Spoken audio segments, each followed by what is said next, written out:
avec chaque pays dans le monde, mais nous allons entendre maintenant de Werner ces rapports encourageants. J'étais envoyé des photos VF sur WhatsApp. Je suis très émerveillée d'entendre ce que Dieu a fait, pour entendre d'entendre Greg et Debbie. Nous allons après entendre de Tom, de Candy.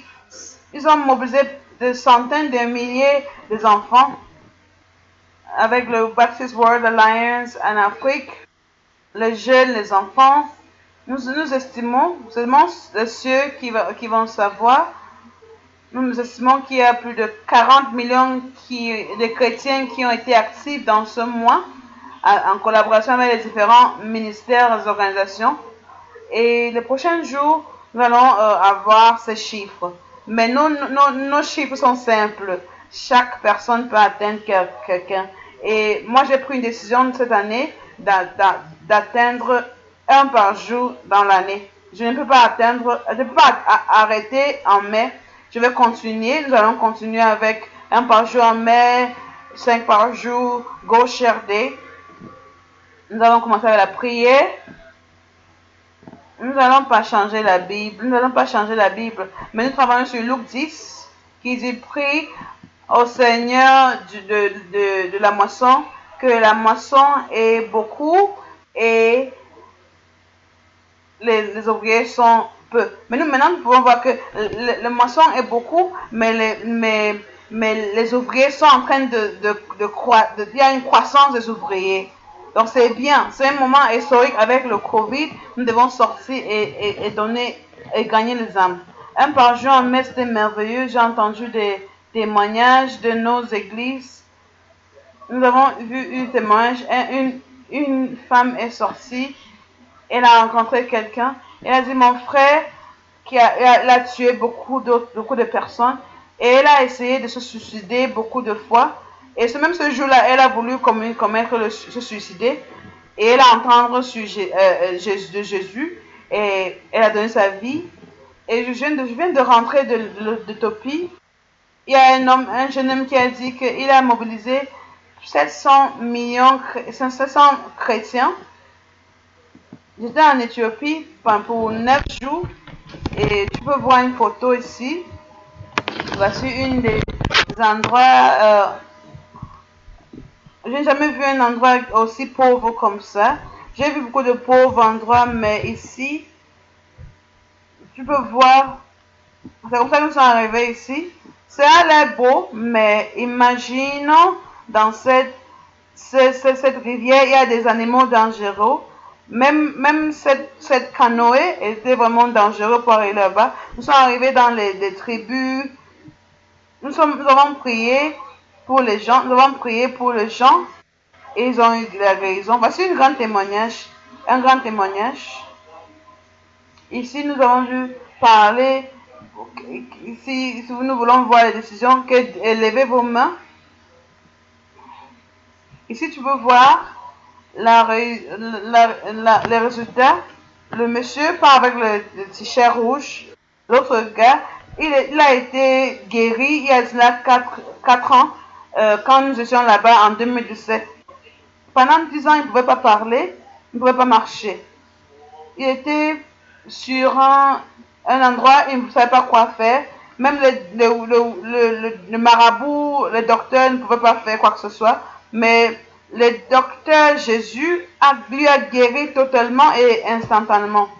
Et quand je l'ai vu il y a 4 ans, son poids était peut-être... il était faible, je pouvais même lui porter avec une main. Maintenant, il est fort. Il y a une église maintenant là-bas. Il partage l'évangile. Voici une autre photo. Une autre fille. Voici la fille qui est à côté de moi. Elle était sous terre. Elle était malade pendant plus de 6 mois. Il ne pouvait pas faire quelque chose. Les docteurs ne pouvaient rien faire. Elle pensait qu'elle allait mourir. Elle était complètement guérie et sa vie a été complètement changée. Donc voici ce que Dieu est en train de faire parce que ce que Dieu a fait il y a de là 4 ans. Et nous l'avons rencontré. Et quand je l'ai rencontré, sa foi était vraiment grande. Après la prière, elle souriait et elle s'est tenue debout. Et debout, elle a dit que je ne pouvais pas marcher pendant 6 mois. Maintenant, je marche. Nous avons prêché l'évangile dans beaucoup d'endroits ici. Nous avons partagé l'évangile.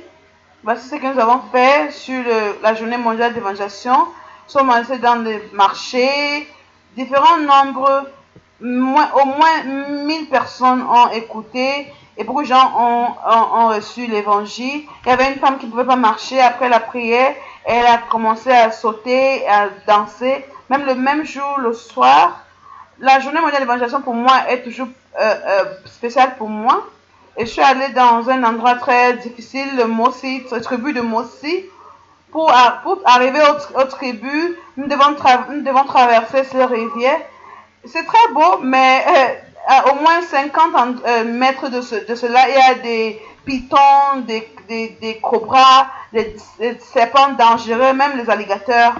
Nous sommes dormis là-bas pendant 2 jours. Nous sommes arrivés dans cette tribu. Il y avait déjà quelques croyants.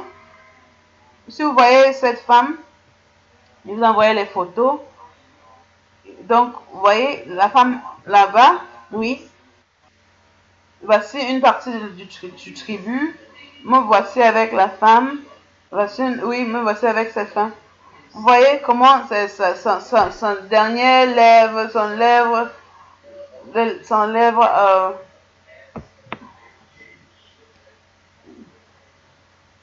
oui. Après, maintenant, ils sont en train d'être sauvés. Ils ne font pas cette tradition encore. Il y a beaucoup de sorcellerie, beaucoup de ces choses. Dans cet endroit, quelques gens se sont guéris et ils ont été sauvés. Ils sont allés dans les marchés. Nous sommes partis dans les marchés. À un endroit, nous avons aussi partagé, montré le Jesus film, le film de Jésus dans les prisons. Beaucoup de gens criminels, ils ont donné leur vie à Christ et d'autres ont été guéris. C'était vraiment phénoménal. Aussi, il y avait un endroit aussi qui était non atteint, dans le tribu là, le tribu non atteint, ils ont regardé le film de Jésus. Il y avait un autre groupe qui regardait, qui riait, qui rigolait. Il y a un autre groupe qui pleurait. Un nombre de personnes ont reçu l'évangile. Il y avait d'autres personnes qui n'étaient pas contentes. Quand nous étions dans la voiture, ils jetaient les cailloux. Il y a d'autres qui jetaient les cailloux, qui se moquaient de nous. Nous sommes allés dans les prisons, dans les hôpitaux. Les gens ont été sauvés. Au plus de 30 personnes étaient sauvées dans l'hôpital. C'était un grand moment. Je ne sais pas si Micti il est dans l'appel.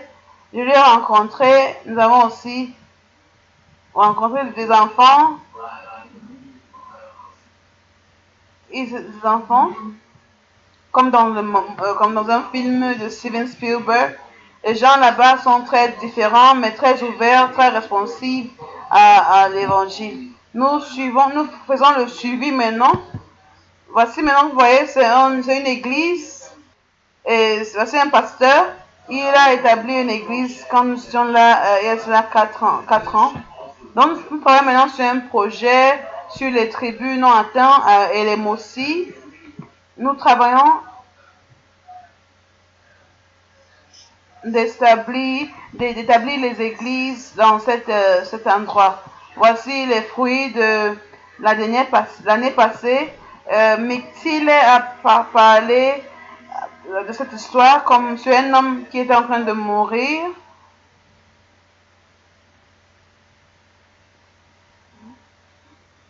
Le gars à côté, du côté gauche, avec le chapeau rouge, il était mort le mois de mai passé, l'année passée. Et l'autre à droite lui a lavé son corps pour préparer ses funérailles. Et ils étaient en train de préparer ses funérailles. Et un pasteur est venu, ils ont prié pour lui. Après la prière, Et quelques jours après ou quelques heures, je ne me rappelle pas, mais Dieu lui a ressuscité de la mort. Et à cause de là, c'était très puissant. Ces gens étaient d'une autre religion, ils étaient sauvés. M'a dit que ce qu'il a vu depuis qu'il est mort, ou ce qu'il a vu pendant qu'il est mort, c'était très merveilleux. Il est revenu et ils ont établi une église. C'est merveilleux de voir les fruits de la mobilisation de l'année passée. Mixil a dit que au moins 3000 personnes ont été sauvées. C'est seulement une petite vision de ce qui s'est passé dans le mois mondial d'évangélisation cette année. C'est un petit aperçu. Beaucoup de gens ont été sauvés. C'était des endroits dangereux, les serpents et tout ça. Beaucoup de témoignages. C'était merveilleux. Pour le prochain mois, nous travaillons vraiment sur ces rapports et nous allons vraiment, je pense que nous allons voir des résultats merveilleux